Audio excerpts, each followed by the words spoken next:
This happened when I was 25. I worked the night shift as a security monitor for a small industrial complex on the outskirts of town. The job was boring most nights. From 11 p.m. to 7 a.m., I sat alone in a control room watching security cameras, checking doors, and logging activity that almost never happened. The building was old. Concrete walls, buzzing fluorescent lights, and long hallways that echoed even when no one was there. After midnight, the entire complex felt abandoned. That night started normally. Around 1:40 a.m., I noticed something odd on one of the exterior cameras. A figure was standing near the far fence line. The camera quality was bad, and the distance made it hard to tell what I was looking at. At first, I assumed it was an animal, maybe a deer or a stray dog, but it didn't move. I zoomed in. It was a person.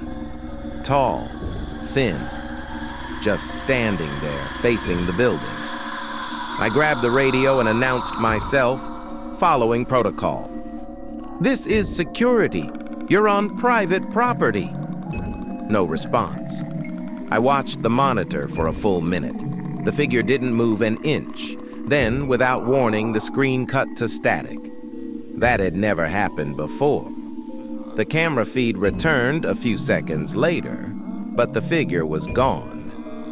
I tried to calm myself down. Camera glitches happened.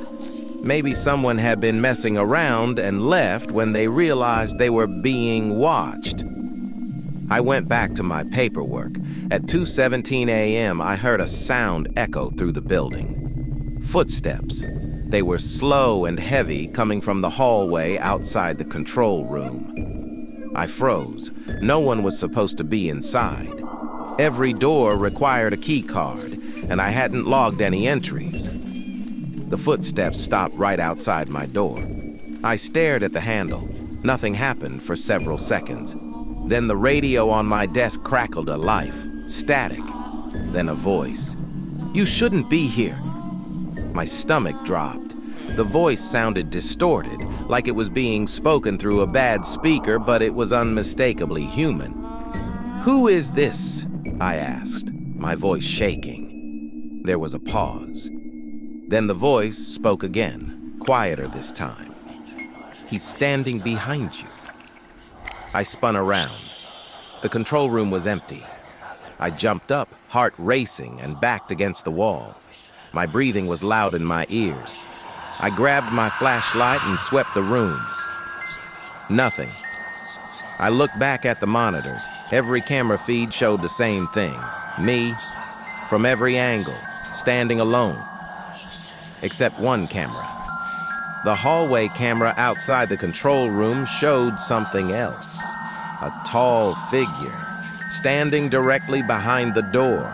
Not moving, not breathing, just waiting. I don't remember deciding to run. My body just moved. I bolted for the emergency exit, slamming through the door and sprinting across the parking lot without looking back. I didn't stop running until I reached the main road. The police arrived later and searched the building. They found nothing. No signs of forced entry, no damage, no fingerprints. The footage from that night was gone. Every file corrupted. Except one audio clip from the radio system. The officer played it for me before I left. It was my voice, whispering, "He's standing behind you."